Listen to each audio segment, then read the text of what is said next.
Hello, my name is Tom Stoddard, and I will be providing a presentation on obesity, which is a chronic disease. First, we are going to define obesity and how we find obesity. All right, it is measured using BMI or body mass index. A person with a BMI of over 30 is considered obese.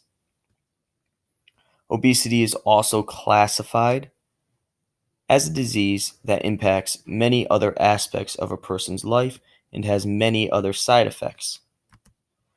Some of these side effects include high blood pressure, high cholesterol, depression, diabetes, cancer, and heart attacks. Obesity. So, why is it a public health problem? The United States is the second most obese industrialized country in the world, second to only Mexico.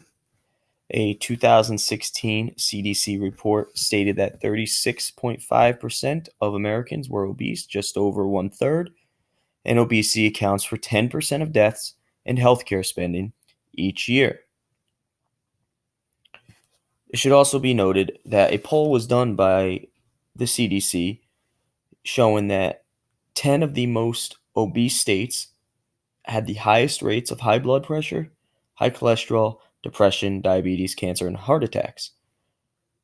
That same poll also stated that the 10 least obese states had the lowest rates of high blood pressure, cholesterol, depression, diabetes, cancer, and heart attacks. So there's a strong correlation between obesity and these side effects that cause other chronic diseases. So, who does obesity affect? According to the CDC, it is more prevalent in certain populations as opposed to other populations. Non-Hispanic blacks have the highest rates of obesity. 47.8% of their population is considered obese. Then Hispanics with 42.5%. Non-Hispanic whites at 32.6%. And non-Hispanic Asians at 10.8%. Obesity is highest in adults who are 40 to 59 years old. So 40% of adults in that age range are obese. That is an important stat because according to the American Academy of Family Physicians, obesity is a chronic disease that is traced back to childhood. So many people that are between the ages of 40 to about 50, where that obesity level is high, are raising kids at that age. There's a higher chance of a child to develop unhealthy habits that could lead to obesity if they are raised by obese parents as opposed to those who are raised by healthier parents. Now you will see with those rates from the adult side of the obesity epidemic, they're pretty consistent with the rates of the childhood side. So the obesity rate for children ages 2 to 19 by race and ethnicity: Latinos 21.9%, blacks 19.5%, whites 14.7%, and Asians 8.6%. As you can see, these numbers are pretty consistent, if I go back, with the numbers of the adults in those races and ethnicities. So it's a product, obesity could be a product of their environment where a child is growing up in an unhealthy household where their parents are obese and they are learning those same habits and becoming essentially their parents. All right, so this is a map of the United States and shows the prevalence of obesity in the United States. As you can see, with the yellow, orange, and red states all have obesity higher than 25% of their population. All right, the orange states have percentage of their population between 30 and 35%, and the red states have greater than 35% of their population is obese. It is interesting to note that obesity is most prevalent among the southeastern states.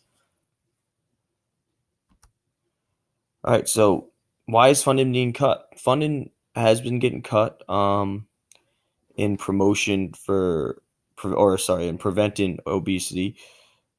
and other prevention methods. But there's really no reason for it.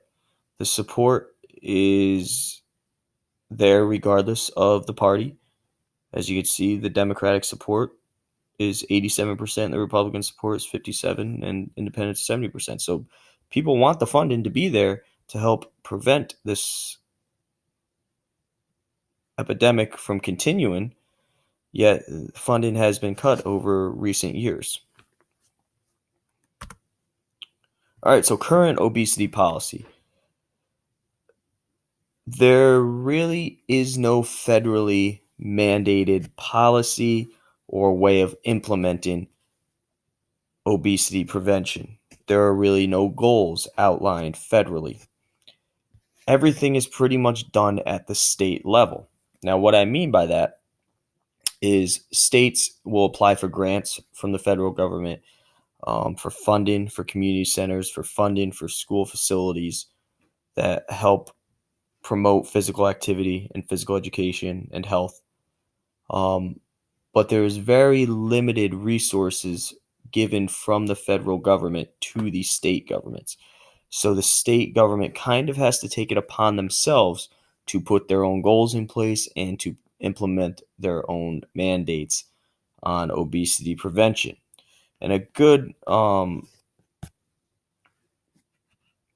example of that is what I have listed below at 18 elementary schools, 15 middle schools, 6 high schools. What that means is at the state level, only 18 states have a mandated, regulated amount of time that is needed for elementary school physical activity or physical education. 15 states regulate a certain amount of time or mandate a certain amount of time for physical activity and physical education at the middle school level, and at the high school level, only 6 states mandate that. So as the kids become older, as the kids become adolescents, they actually have less mandated time for physical activity and physical education. So the new obesity policy, what it needs to look like. The federal and state government need to step up and make goals. They need to outline the goals that the local government and the local municipalities can carry out. If they don't put those goals out there, then the local communities can't carry out these goals. So federal and state goals, they need to outline a certain amount of time spent on physical activity per day. They need to outline a certain amount of physical activity or a certain amount of time needs to be spent in physical activity in school. And they need to outline a certain amount of time learning health-based curriculum in school. Like I stated before, this has all been done at the state level. However, some states outline a certain amount of time, and some states fund this physical activity and health, and other states push it to the side and don't fund it and don't put money towards it. And you can see that with our growing trend in the obesity epidemic. Now, if we're going to put these goals out there, you need to fund the schools, the community centers, the local level. The local level is what needs to be funded. All right, if we fund the local level, there's a better chance for obesity prevention to occur. All right, the schools need to take this funding, use it to improve their facilities, use it to improve the promotion of physical activity and health. And these community centers need to do the same thing. The local governments need to build the parks, they need to build the recreation centers. All right, so the policy is meant to target children, school-age kids, and parents. Now, what I mean by that is we are looking to prevent obesity. With this policy, we're looking to prevent obesity, not necessarily look to treat it. We're going to look to prevent it as much as possible. It's much easier to prevent the problem than treat the problem. All right, so we're going to use our resources to prevent the problem. Now, those resources are the schools, local communities, all right, because the children spend the majority of their time in school. The schools are going to be the ones promoting the physical activity. The schools are going to be the one implementing the physical activity and health. All right. The parents need to be informed about what resources they have available to them. The parents need to be informed about how they can help their child be healthy. if parents are living a healthy lifestyle, most likely their children are going to mimic that. The states and the healthcare facilities need to provide the information to the local communities, the schools, the state needs to provide the funding. And then here's a realistic outline of what it's going to look like. All right, we say all the goals, all the funding, but here's what it really looks like. All right, you got to support the parents, families, caregivers in an effort to offer healthier food, beverage choices, encourage ample physical activity, and serve as a good example by spending less time on video games, less time on computers, more time outside playing with their children. Make healthy food options more accessible. If you give them a chance at healthier food, if you make the food taste good and it's healthier, there you have a better chance of developing healthier habits, less chance of becoming obese.